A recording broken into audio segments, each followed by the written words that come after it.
বাংলাদেশ নাকি বিদ্যুতের স্বয়ং সম্পূর্ণ, আগামীতে নাকি প্ল্যান হচ্ছিল বাইরে বিদ্যুৎ পাঠাবে। বিদ্যুৎ প্রকল্পের নামে বাংলাদেশ থেকে টাকা লুটপাট করা হয়েছে আর ভারতের আদানিদের পকেট ভারী করা হয়েছে। বিদ্যুৎ প্রকল্পের নামে এই বাংলাদেশ থেকে খুনি হাসিনার পরিবার ভারতের কোম্পানিগুলোর সাথে নেগোসিয়েশন করে তাদের থেকে লক্ষ লক্ষ কোটি টাকা পার্সেন্টেজ দিয়েছে। এভাবে ওই চুরির আপনারা আমাদের টাকাগুলো দিয়ে আজকে তারা দেশের এবং দেশের বাইরে থেকে বড় বড় চক্রান্ত করে। যদি এই চুরি না করতো তাহলে আওয়ামী লীগের ওই খুনির দালালরা এখন কিভাবে দেশের বাইরে থেকে এভাবে আলিশান জীবন যাপন করে।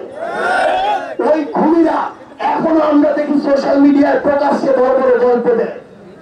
ওই খুনিদেরকে প্রশ্ন করতে হবে যে তোরা যে হাজার হাজার কোটি টাকা চুরি করলি এই জন্য তোরা নিজেকে চোর ডাকাত মনে করিস কিনা। যদি তোরা চোর ডাকাত হয়ে থাকিস তোদের এই বাংলাদেশে রাজনীতি করার কোনো অধিকার নাই।